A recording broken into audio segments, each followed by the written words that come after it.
go.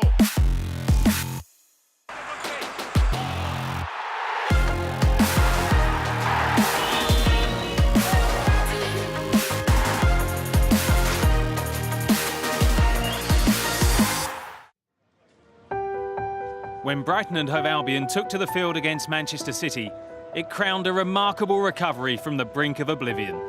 This week, the World Show profiles one of the Premier League newcomers. Playing for your hometown club is a dream come true, and that's all I ever wanted to do. It was about playing for Brighton. Brings an ache to the heart. Yeah. Just coming back here, you can hear the crowd roar. A club saved by its supporters, galvanised by a turbulent past as it built for the future. There were weeds growing up between the seats. The far side was an old grassy bank. The changing rooms were rotting, but we had no choice. The emotion of the crowd, the emotion of everyone around me when we knew we'd done it. We hear from those there through the bad times and the good as Albion achieved their Premier League dream.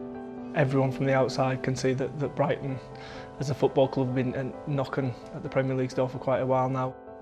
Who would have known that this day would finally have come? So it's something everyone should be proud of from top to bottom.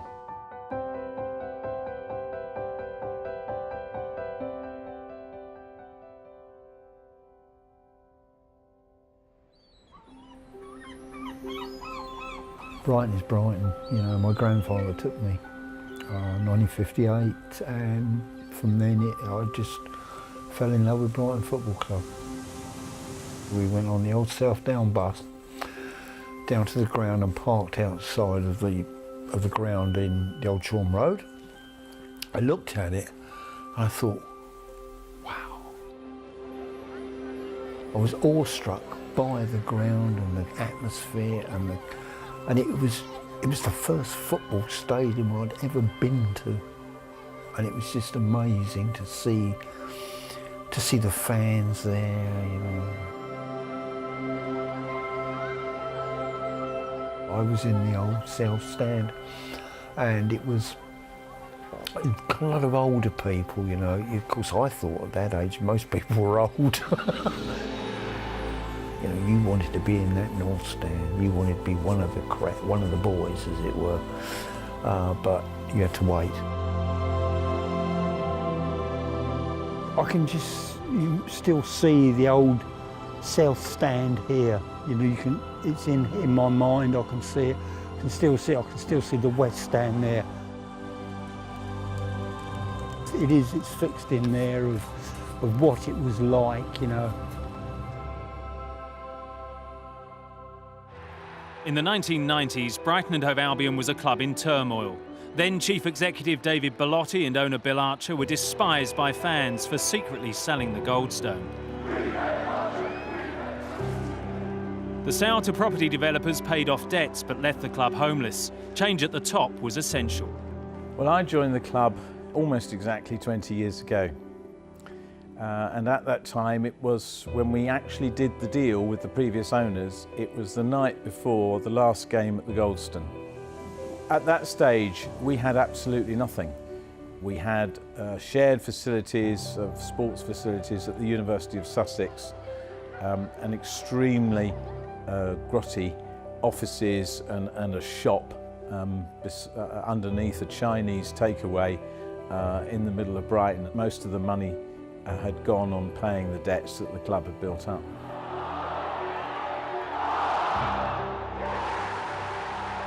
It was a lovely old ground, lovely, lovely old stand. Just unbelievable that it's not here anymore.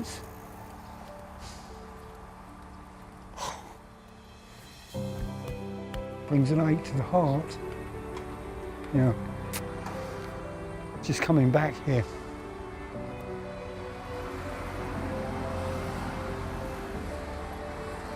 You can hear the crowd roar.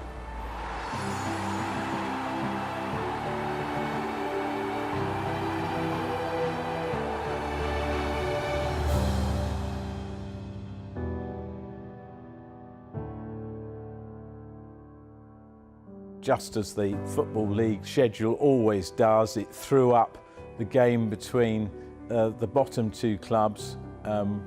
Hereford were bottom, they had the same number of points as us. We had a better goal difference. We had to draw, they had to win. So we started the game off with an own goal, just to build the excitement.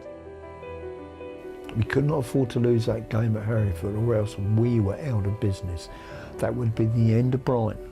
We had no ground, we had nowhere to go, we had nothing. Pascal shot, that's off the post. Who's it going to fall to? Reinelt. And Brighton have drawn level. God almighty, you know, you go from being really down and, you know, just ecstatic. Yeah, that's it. And you keep looking, you look at your watch, you're looking at your watch, you're like, come on, finish the game. And then, of course, when that final whistle goes, you are still in business. You are still in business. Brighton had to go to Gillingham for a couple of years just to have a stadium, but it's an hour and a half to get to for your home games. So to bring the club back to what is the Withdean Stadium, it was probably one of the most pivotal points in Brighton's history. To have your club back into the city, I think was so important. I went to look at it. There were weeds growing up between the seats. The far side was an old grassy bank. The changing rooms were rotting, but we had no choice. This was only really the logical place to go. And we had an okay first season here. And then within the second season, we won the league. But from my memories as a footballer, I scored a lot of goals here and had a lot of great memories. It was what it was, really. It wasn't anything glamorous, it wasn't anything special, but it was our home ground.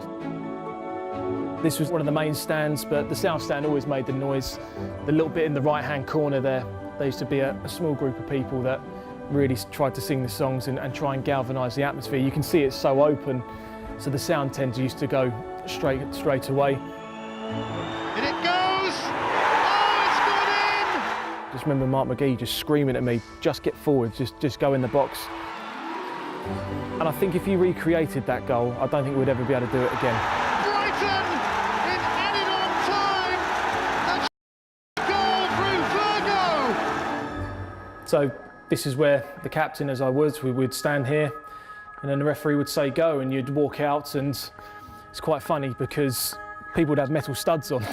So they'd be more worried about slipping on the concrete to try and hold yourselves up. So every now and then you'd just see players holding on to the bars just to not slip down. I remember playing against Derby, and before the game had started, Fabrizio Ravanelli would come down here with Malcolm Christie. He's had a great career at Juventus and played in the Premier League, and he literally, I just remember him walking down here, looking around, just in absolute disbelief that he was going to be playing a competitive game of football here. And I just remember him doing this hand movement with Malcolm, like, is this it really? They've had a few down days here, but more often than not, this was a fortress. And I don't think if it was for this stadium and the success we had here, I don't think Brighton will be where they are now.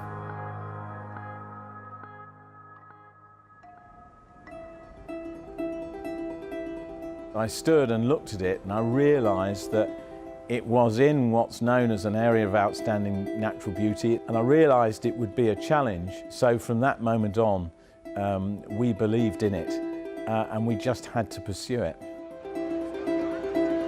I remember doing a march down the seafront where all the players had to go along. If we did an interview after the game and stuff, you know, when we won or before, it was always about just get the stadium in to really prove that we can really sell it. Well, I think, you know, there's different reasons for why as a manager I need a stadium. But the most probably important one to me is that we have such a fantastic group of young players. And without a stadium and without the future of the club in a new stadium, we won't be able to keep those young players, and these young players will leave. You join us at number 26 Whitehall, where today loads of Albion fans have travelled to London to come and see John Prescott. They brought with them over 90 bouquets of flowers, and these are bouquets of flowers which have come from football clubs right across the country, and they are all supporting the stadium at Falmer. There were local elections, and they thought it would be a good idea to have a referendum at the same time, and there were two questions: was should the council help the club find a new ground, and secondly, should it go to what was then called Falmer. 61,000 people, I think, signed this referendum pro the new ground. That's 10 times more than the people that the current ground can fill. We've got 6,200 beautifully written letters here in support of the ground to present to Mr. Prescott today, and we hope that if he's got half a mind, this will nudge him into the right decision for us. From that moment on, at that time, there was a force behind it. When I compared it with every other site, and we looked at 16 sites, I could see that this actually was the only one. And I always thought we would do it, and never ever gave up. In 2005, the club at last got the green light, only for opponents to force a further 2-year delay. Albion had been homeless for a decade by the time Perry and his team found out the battle was won. It was actually my 60th birthday, which was 10 years ago, so that says something. I was told on my birthday that actually we had finally got permission. So when it actually came, on the 24th of July 2007, it was a 78-page letter, and it was in the days of fax, and they faxed it from page 1, and the decision was on page 78. So it was being fed through the fax machine, and we were tearing the pages off the machine, waiting to see actually what the decision was. But quietly I knew. Fantastic. It's exciting. It's a community facility. It's all that I thought could come from when we made the planning decision. And we were talking to various banks about how we could borrow the money. But it was actually the time of the credit crunch. And the whole financial markets collapsed. And it was at that moment that Tony stepped in. He said that he would fund it. I love Brighton and Hove Albion. I've been watching for 40 years. I love everything that Brighton and Hove Albion represents in terms of for the city and for the community and for what it means to all of our fans. But we wanted to be at least slightly competitive, and we were more than that for those 12 years with Dean. But the operational costs were very high. The cost had more than doubled in the years between the start of planning and 12 years later when we finally got planning. And then it was natural just to take over the chairmanship. The contribution he's made to this football club is absolutely incredible, and we all owe him a huge debt for what he's done. I think once the green light happened for the stadium, you kind of got that sense of feeling that Brighton would be in the Premier League. It was only a matter of time when, not if.